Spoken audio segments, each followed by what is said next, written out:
Hey, it is Greg Milby, Kentucky's Heartland at Kentucky'sHeartland.com, sharing the stories of the people and events powering the Heartland. And today I am super excited to have with me Flywheel Brewing Company in Elizabethtown. And we've got with me Aaron Hawkins, who is one of the owners. Also, Josh Durham is an owner, and Ashley Willoughby. But they decided they were too cool to hang out with us today, but that's okay. Yeah, that's all right. The good ones here. You're the face anyway, that's right?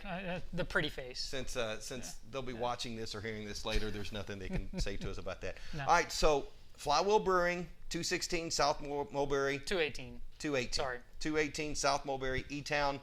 I just want to start out and ask you this.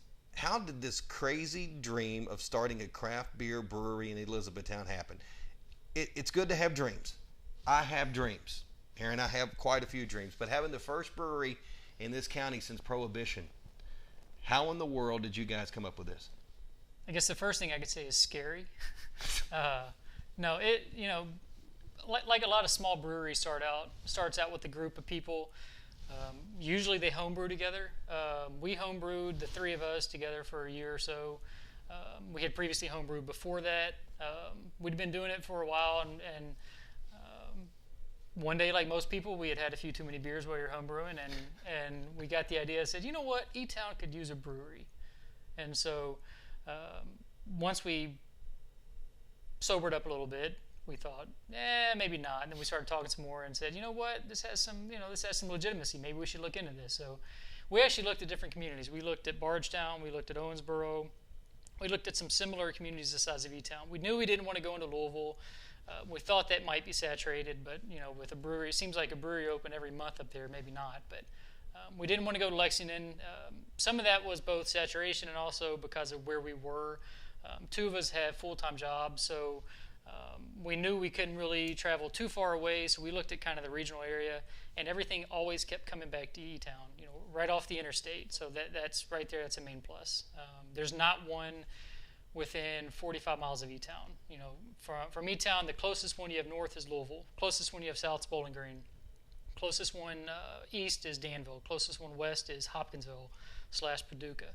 So, there's a large donut hole in the middle of this state, which Central Kentucky is, one of the most populated areas in the state. So did that go into into your original idea of going, well, there's really nothing around here. I think we can make that. And it also had to play with the fact that E-Town and downtown E-Town was really starting to boom. We still haven't seen kind of the final result of this little boom that we're seeing in downtown E-Town and E-Town, but it's still just now starting to go. But we looked at what was happening with the wet vote that succeeded. I don't know how many years it's been now, maybe 8 years or so. But with the wet vote that succeeded, with the number of businesses that were opening up downtown that were successful. When BBT opened up, that pretty much told us that, a bar can work in E-Town. We're just a bar. Obviously, we're a little different because we brew our own beer. Mm-hmm. It's a tourism component to it. It's more of a craft to it. But the end result is the part that the patron sees is it's a bar. And so that showed us that, it can work. And we knew the other stuff that was in the process. We knew Imperial Aries was coming in. So, it really showed us that this idea has some merit and has some legs. So once we decided to really look into this, we started looking at different properties. The zoning requires us to be downtown. That's something the city wanted to do to encourage development and revitalization of downtown. So the zoning forced us. So we knew we had to look downtown. But before we could do anything, we had to make the numbers work. And we looked at a lot of numbers. We looked at our pro forma. I can't tell you how many times I looked at the pro forma. I lost sleep overnight, every night from, numbers running through my head. Is this going to work? Can we make this work? We got to sell these many beers a day to make this work. Eventually, we sat down and said, you know what? If we're going to do it, let's just do it. We can look at numbers all day, but at some point we have to make the decision: are we serious or not? So we said, yep, we're going to do it. So was it easier or more difficult than what you thought originally? To open up or to actually get going? Yes and yes. Yes and yes, yeah. To open up, actually, the build out. I mean, we try to do as much of that ourselves, and I'm not much of a construction person. I've learned a lot throughout this period. I'm probably way more better off in that area than I am now. So you're saying we shouldn't spend a lot of time on the stools? Don't hire me. No, I don't to do anything. But Josh and Ashley are pretty good. Josh is very, very, very creative when it comes to fabricating and building stuff. In fact, we like to call our little brewery a Franken brewery. So none of it is basically shiny new stainless steel. For the most part, especially in the brew house, we basically took tanks that were purposed for something else, repurposed them, and created brewing tanks out of them. And Josh did a lot of that. Josh built the control panel that controls all the elements in the equipment. Josh built the keg washer from scratch. Basically, he looks on YouTube, finds a way how to do it, and then builds it. So you literally build a brew house off of YouTube? Yeah. Close. Actually, there's a website. It's a great story. There's a website, and I'm going to get the name wrong. It's electricbrewery.com or buildingelectricbrewery.com. So basically, it's a way they give you some general directions on how to build an electric brewery. He looked at that website, and he built an electric brewery. Now, me and Ashley, we were along for the ride. You know, we helped out. We were moral support. So when you guys sat down and you were talking about this idea, Josh kept saying, well, I can build that, we can make that happen. Or did you have to, out of necessity, seeing the expense that was starting to build on opening up a brewery? It was both, but when he says, no, I can do that, it's like, okay, the numbers start looking a lot better. Yeah. So as we start cutting corners and saying, you know, we're going to do this ourselves, we don't have to hire somebody and spend that premium to have somebody either fabricate it for us or buy it off the shelf, so to speak. So, yeah, I mean, that was invaluable to us, the ability to do that ourselves. So how did you learn to brew beer? I mean, is it just you guys hanging out? Like I said, home brewing. I mean, anybody can go to a bookstore and buy a book, or go on Amazon and buy a book, how to home brew. But there are a lot of different varieties. A lot of different varieties, but for the most part, beer is basically four ingredients. And my shirt says it all. It's water, malted barley, grain of some type, hops and yeast. That's the four main ingredients of beer. Anything else you want to put to it, you can flavor it with stuff, with adjuncts, so forth. But typically, it's just those four main ingredients. And in Germany, they have a purity law, and it's not as required as it used to be, but I'm going to say the name wrong for all you people who speak German. I'm sorry, but it's the Reinheitsgebot, something like that. It's the German purity law for beer, and basically it says that you can only use those four main ingredients in beer. They can't use anything else. They can only use that. So that's why you see usually now there's a lot of craft beer popping up in Germany now, and there's people that are going away from that, but that for centuries that was the basically how you can make beer. So how many years did it take you guys to really kind of perfect, or I'm sure you're still practicing? We are still perfecting to this day, but I mean, me and Josh were talking about it the other day that he's and that is one of the negatives of how we've done the brew house is it takes a lot more manual stuff on his end to brew the beer. So if we bought a brand new system from a producer of brewing equipment, a lot of that you don't have to do a lot of the stuff that he has to do by hand or manually, so to speak. So, but it kind of gives more it of a its challenge. own little, its own little niche, its little feel. Yeah, and I like to say that it makes you a better brewer. So, one day when we can't afford the shiny new stuff off the shelf, then he's going to know that much more about the process. So cool. Do you do tours, or have you ever done a tour of the brew house? It's a really quick tour. It's not a big place, but no. Anytime somebody's there that says, "Hey, can I go down and look at that? And can you tell me about it?" I mean, as long as we're not slammed, yeah, come on down. Bring your beer down. We'll talk about it. I'll show you the process. Yeah. We'll show you how it works, step by step, and how it goes. And people get a kick out of that. I mean, it's obviously you can go to some large scale places. Rheingeist in Cincinnati, West Six in Lexington, Country Boy in Lexington, Against the Grain in Louisville. You go to some of the larger places, and I mean it's legitimate brewing operation, large tanks, tank after tank after tank after tank, and we're very small. We cap out at 5 barrels, which is about give or take 150, 170 gallons. So, yeah. So but you're making it work in little Elizabethtown, Kentucky. So, where did the name Flywheel come from? I mean, it's a different name. It is, and believe it or not, every other name we came up with was taken. So really? Yeah, So right now, Flywheel was the leftover? Flywheel, no, Poor I Flywheel. don't give it service. Okay. But no, right now there's over 7,000 breweries in the United States, which is the most there's ever been. So as you can imagine, a lot of the names have been taken. So we sat down, early in the process, drinking beer, of course, and we started brainstorming, coming up with names. And after multiple failed attempts, Josh, his wife is Chinese, and so when they got married, they moved over to Beijing to be close to her family for a while. So before he left, he was a school teacher. He was in Bullitt County. He was a teacher at Bullitt Central High School. And he knew he didn't want to teach anymore when he went to China. So he tried to figure out something he wanted to do. And like I said, he's very creative. He's very, likes to do things crafty, and so to speak. So he got the idea to buy a turn-of-the-century letterpress from a printing company in Boston. So he bought the letterpress, shipped it to Beijing, and then opened up a print shop in Beijing, doing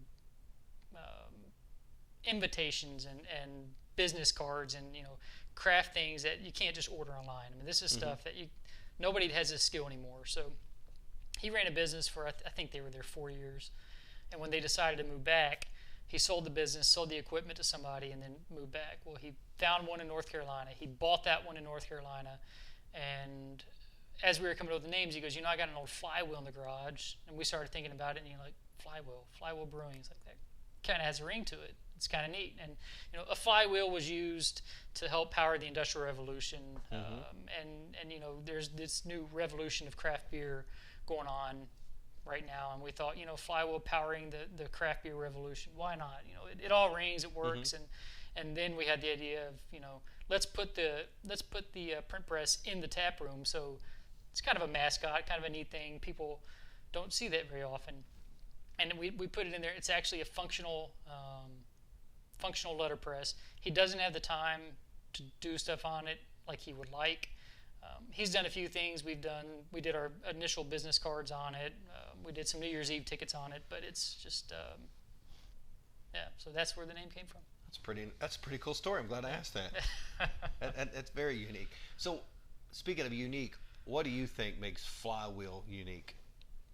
Because you're saying there are 7,000 craft 7,000, and you can go from city to city and try, and for the most part, you can only make an IPA so many different ways. You can only make a stout. I mean, you can add crazy ingredients and try to get some flavor that nobody's came up with before, or nobody's done before. But to me, really, the way you differentiate yourself from a brewery is the service people get, and also the atmosphere you provide, and also if you do events. Some people, they just want to be a brewery and just sell beer and that's it. But some places want to do events.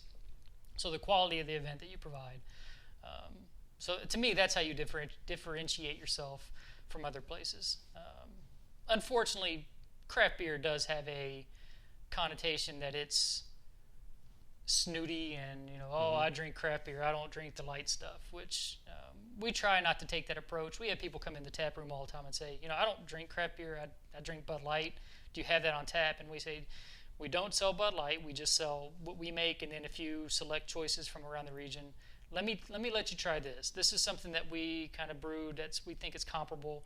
We let them taste it, and then they say, I like that. And then next thing we know, they're a regular, and they're coming in all the time getting that beer, and then they're expanding their horizons and trying different stuff. So we're kind of like, we have a beer that's the gateway into craft beer. So I don't want to say gateway because that makes it sound. It's not a gateway drug or anything. But now, speaking of, let's talk a little bit about, I don't want to say gateway, that doesn't connect it. It's a bad segue now. This is a horrible I've ruined segue that. here. I'm sorry. Oh, I'm ruining. I'm really butchering this deal. When we became a wet county, and there was a lot of opposition early on, do you see a lot of folks coming to you about that? Do you hear a lot about that, or not? We don't. And I mentioned a lot of sleepless nights at the beginning of this, and that was really one of the concerns we had going into this was, would we get a lot of kickback from different organizations? Would we get a lot of kickback from religious people who have an opposition to alcohol? Would we get a lot of kickback from, the Carrollton bus crashes? Even though it was at this point, 30 years ago, it's still very fresh in people's minds in this community. Yes. So, would the people in this community be receptive to something like this? And it was a legitimate concern, but we haven't had one person come in or one group try to give us some pushback or anything, because I think that really comes from the atmosphere and the culture that we're trying to create.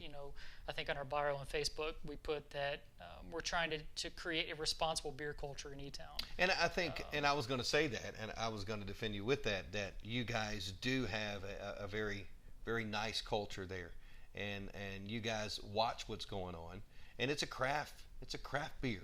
Yeah. It's designed to enjoy it as for what it's worth, the flavors, and it's weird to say, it is a family atmosphere there. Yeah, and we encourage people to bring kids in all the time. Everybody's like, can I bring a kid into a bar? And it's like, well, it's not really we're a bar because we don't sell food, but it's not a bar. The state has said that we're a tourist destination. Breweries are in and of themselves tourist spots. So it's a tourism sector of the economy of the state of Kentucky. So, so no, we tell people to bring their kids in all the time. We say we have board games, we have cornhole out in the patio, we have giant Jenga, we even have a Super Nintendo on one of the TVs. So it's like, bring your kids in, hang out, let them play. If your kid runs around and plays Jenga, we're not going to yell at you. We don't care. Now, obviously, if it's a Friday night or Saturday night, you might not want to bring your kid out real late, but it's a different atmosphere that I think shows people that you're very inviting, and what kind of culture you've got there. Yeah. So you do have different types of events there for people. It's not just, hey, come in and have a craft beer. Talk about a few of those. You've got trivia nights, poetry night. I know you do live music. You've done beer yoga. You've had painting nights, and even your TED Talk style series that you're kind of whirling with. Yeah. Basically, it shows that we're not afraid to try anything. If somebody comes up to us and says, "Hey, I got an idea for an event," usually people would be like, "No, we got this. We'll take care of it. Shoot it to me. I don't care. If I think it'll work, we'll try it. Even if it doesn't work, it's not a big deal." That's the thing with what we're trying to do, is we're trying to create a culture around here that we're trying to offer things that you don't typically get in this area. Some of the things that we try to offer, you got to go to a bigger city to get. So we're trying to help build something, and we know we're going to fail sometimes. Every event we do isn't successful. Sometimes we only get a few people show up, but that's okay, because we're not afraid to fail at something. That's why we opened this place. If we were afraid to fail, we would never have done it, because there was always a risk of failing. Nothing was guaranteed. If it was guaranteed, somebody would have done it before us. So have you ever made a beer and tasted it and said, "Oh, that was never going to go on a tap"? Oh yeah. How often does that happen? Not very often. Speaking. Would you like a beer? I've got. Oh yeah. This is wow. Look at that. And then we'll have a little taste there. And what is this? This is Decapitated Monkey, which before you get upset about the name, there were no monkeys involved in this, and actually it's not even M-O-N-K-E-Y, it's M-O-N-K-Y for a monk. So if you want a little history behind the name of this, this beer was one of the very first ones this was actually the very first beer that we brewed. When we did some test batches, we came up on this one and said, you know what, this one's going to be an easy drinking beer. It's going to be something that people really want to even if you don't like a lot of different styles of beer, you can drink this. Anybody who drinks beer can drink this beer and enjoy it. What if you're not a beer drinker? Is this one of these? I don't want to say the gateway, because we've already No, made that if you're not a beer drinker, you're still probably not going to like this. If you're a wine drinker, now we do carry something, we don't make it, but it has been far and away the most popular beers for people who don't drink beer, and that's called Bubbles. It's made from Rheingeist or Cidergeist out of Cincinnati. It's a rosé ale. It's made with peaches and apples.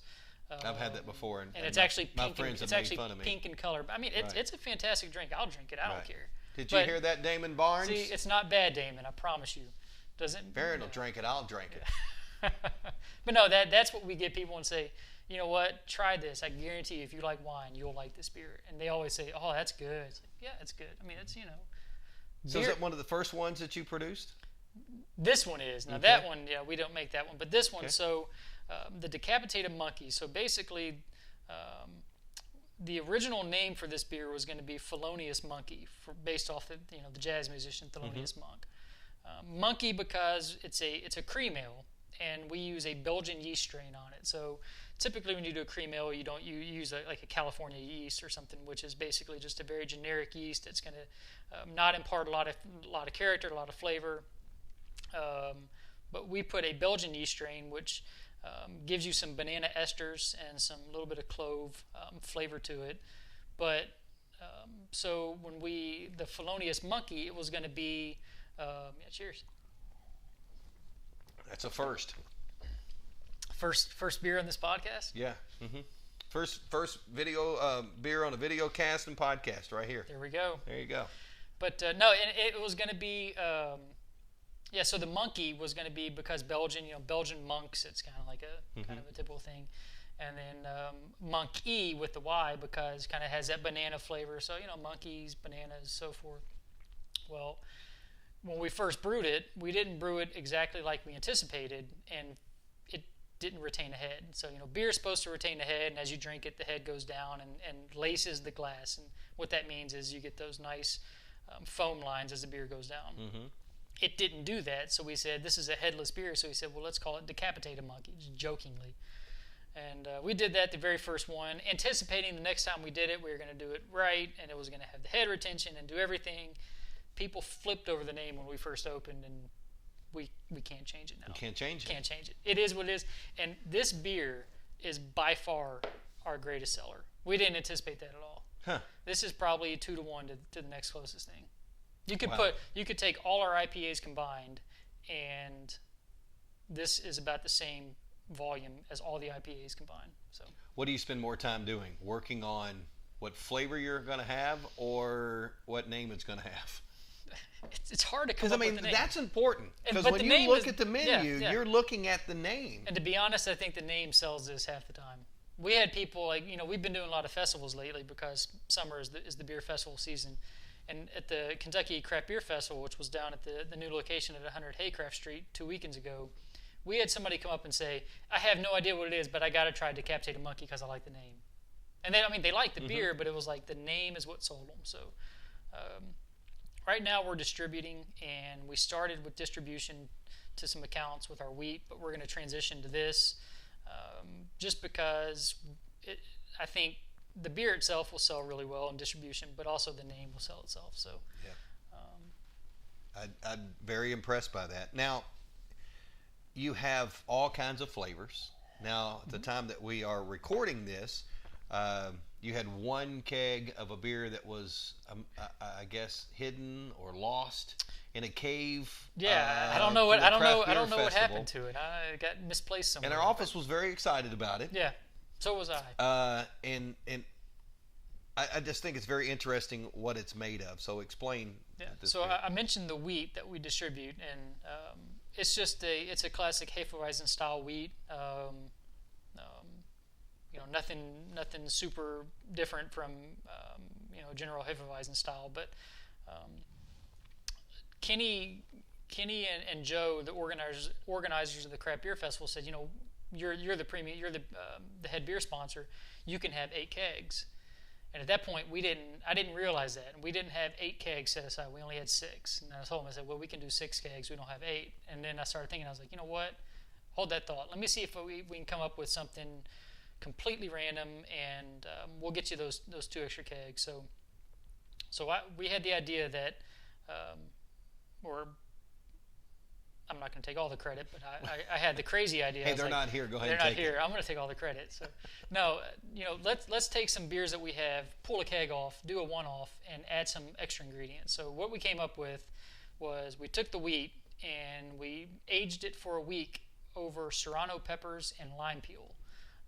fresh lime peel, shaved the lime peel, put it in the keg, took all the seeds out of the serrano pepper because I didn't want to add too much spice to it. I didn't want it to be undrinkable, and the seeds is where you get a lot of the capsaicin. So I just wanted the flavor of the pepper. So we just took the seeds out, pitted it, and put the pepper in the beer. So we aged it and called it "It's Hot in the Limelight." There's the name again. It took me a long time to come up with that name. Joe said, "I need a name." I was like, "Dude, I'm trying." So I'm going with it takes you longer to come up with a name It does. than it does a beer. Because you got to be creative. I mean, Yeah. you can't lack in the name department. It's all in the name. So what is your favorite name of all time? Of a beer or of a beer that we made? A beer that you've made. We don't want to give anybody else credit. This is your highlight. You know, we did a barley wine not too long ago, which is a very high gravity beer, which means it's high alcohol. So it was 10.5%, which for a beer, you know, that's a pretty stout beer. So we did a barley wine, and the assistant brewer and a bartender, Landon, came up with the idea. I'm pretty sure he came up with the name. He called it Big Trouble in Little E-Town. And I was like, yes, that is perfect. I like that. So that's my favorite name so far that we've done. So you don't have to come up with the names. You've got other folks that can it's amazing. You know, we got customers coming in and saying, name it this. And, you know, sometimes it's like, nah, we're not going to do that. And sometimes, like, you know what, that's clever. I think it's very clever of you guys in your trivia contest. Speaking of naming a beer. That allowed the champions of the Trivia League to name a beer. Yeah. And that's something that, you know, trivia is nothing new. You really can only... You can't make trivia different from place to place than it really is. I mean, it's asking a series of questions and answering. I mean, how much different can you make trivia? So we brainstormed and said, what are we going to do with trivia to differentiate ourselves and make us the premier place that people want to come play trivia? There's only one thing that we can do that nobody else can do, and we said name a beer. Everybody else has to buy beer. You know, that's what the name is. So. We give you the opportunity, you know, and we've done it different. We've transitioned to a new style of trivia, but the initial thing was an 8-week season, and then you compete with other teams over the course of that 8 weeks, and then the eventual champion gets the name of the beer. Which now we're doing. Zach, who's our entertainment guru, he's a big wrestling fan, so he came up with the idea. That's probably the best title Zach has ever had in his life. And it's going to go to his head big time too. So.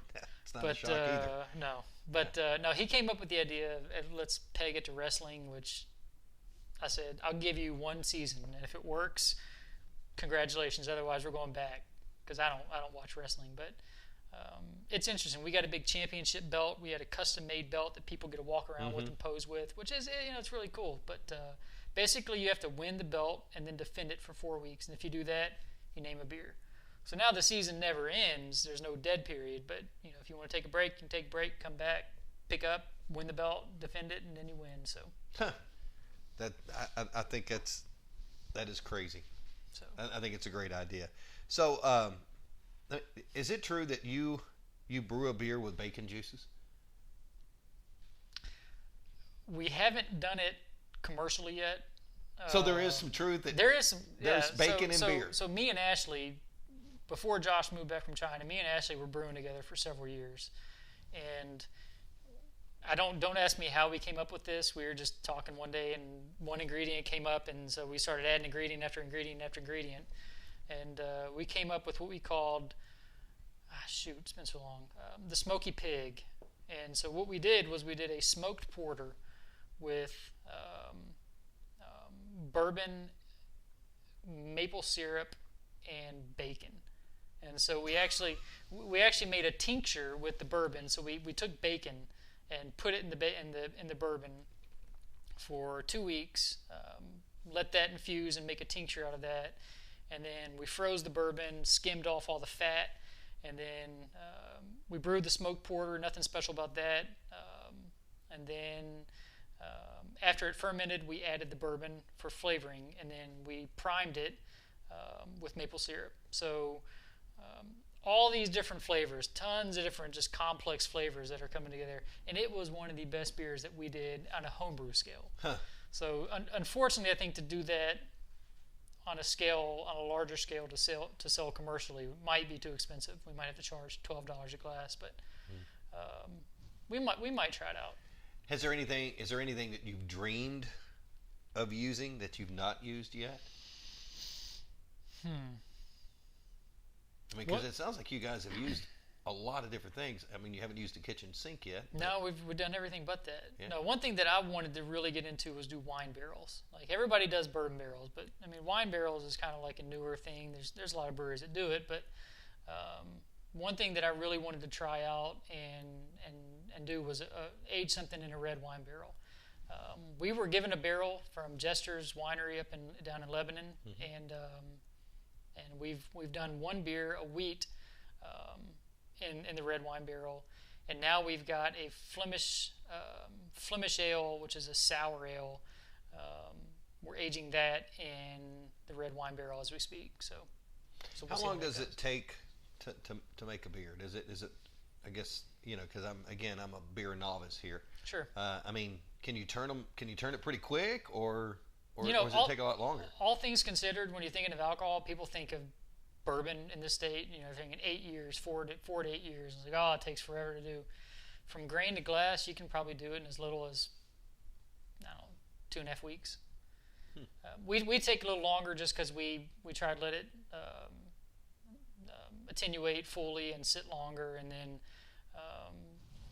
usually some of the times we're just waiting for space to open up before we can keg it, because our cooler, I'll never admit this to Josh, but our cooler is too small. So that sounds like a heated topic. We had a lot of disagreements when it came to the build out portion of this. So some of us won, some of us lost, and we traded opportunities when we won and lost. But we do need more cooler space, and we're looking to expand and get another cooler so we can do a cooperage in there, and then only have in our cooler in the tap room what we need to put on tap. Right now we've got some kegs 3 stacked high that just we need more space. So with that, you mentioned there are 3 owners, and you guys all came up with this idea together. It's not like one person had the idea and you brought 2 other people in. How does that work? How does the line work? Does everybody have their own specific thing they work on in the brewing company, or do you guys all just rule by committee? I mean, nobody really tries to make any large decision without talking to each other first. I mean, we're not going to go and spend $10,000 on a piece of equipment by ourselves without telling anybody. And we try to respect each other and make sure we're running things how we saw fit in the initial vision. But during the initial phase, we knew we couldn't all be each different phase. We all couldn't play brewer. We all couldn't play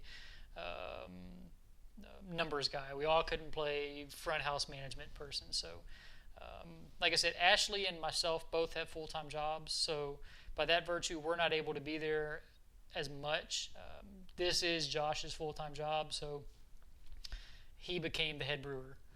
We all brewed, but he said, "You know what? I'm going to be here, so I'll be the brewer." And then we brought one of the bartenders on, showed some interest, and he basically became the assistant brewer. So, and he's doing well. Landon, we're training him. So, Josh doesn't want to do this forever. He wants to just be an owner, and he don't want to brew as much. So, maybe one day Landon will take that over. So. Yeah. So the Flywheel story is an amazing story. Everything from the name to how you come up with the names of the beer and all the different varieties you have. It really is. If people haven't been down there yet, I do encourage them to come down, because it is a very unique place to go. You can throw darts, you can play cornhole, and I've seen paintings down there. I've heard poetry being read down there. Matter of fact, I actually had a chance to MC part of a podcast where we had one of the unique running icons in our area, Lazarus Lake, to come in. Yeah, Laz actually came in. Yeah, I was like, that's too cool. Yeah, that was a pretty cool. Most people don't know who that is, but if you do know who it is, he's a big deal. Yeah, you're geeking out about that if you're into trail running. So, where do you, as we wrap this up, where do you see Flywheel in 5 years and in 10 years? What do you see? What are your dreams for that? We had a 5-year plan going into this. first year was just to make it. You know, we thought if we can make it a year, then we can look at 2 years down the road and say, in year 3 we want to be here, and then by year 5 we want to be here.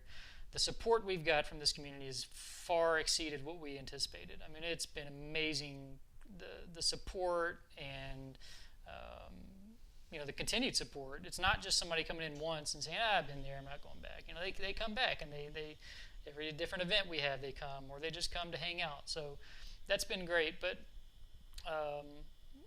we've done better we're a year and a half in, and we've done far better than we anticipated. So initially we starting to look to doing some small expansion around year 3, and then in year 5 maybe get into some canning. Of course, the market's going to dictate. You know, the craft beer market might not be like that by year 5, but we're already having to look at expanding just to keep up with what the demand is. So we can't thank this community enough for being receptive to us and taking 3 goofy guys with an idea and say, you know, we want to create something unique and different for this area, and you know, making us a part of them. So, well, that you guys have done. You have made a unique product, and you brought a unique tourist destination to our community. And I wish you guys the most success. I think there needs to be a beer named after me, because I begged for a grilled cheese. You did get a Jeremy grilled Adams, cheese. And I did have a grilled cheese. And by the way, it was one of the top sellers at the Craft Beer Festival. That's what I heard. Just saying. That's what I heard. I've had a coffee named after me. I can't get streets or anything else named after me, but if I can stick with items of food and beverage, maybe that would be my You know, niche. I think that's better than a street anyways. Right. I'd It gives rather have a beer named much after more me. joy. Yeah. Now, there's a Milby Street, but I think there are only 2 people that live on it. So That's okay. I don't have a lot to claim to that. And I've begged for a urinal at the sports park for years, and I can't even get that. But it is awesome what you guys are doing. If people want to visit you guys, they can go to flywheelbrewing.com. Mm-hmm. There's a website there. And also they can head to your social media. You have a Facebook page. Mm-hmm. Flywheel Brewing. Yep. You guys post a lot of stuff on Pretty there. much all our events are really done, you know, through either our webpage or Facebook.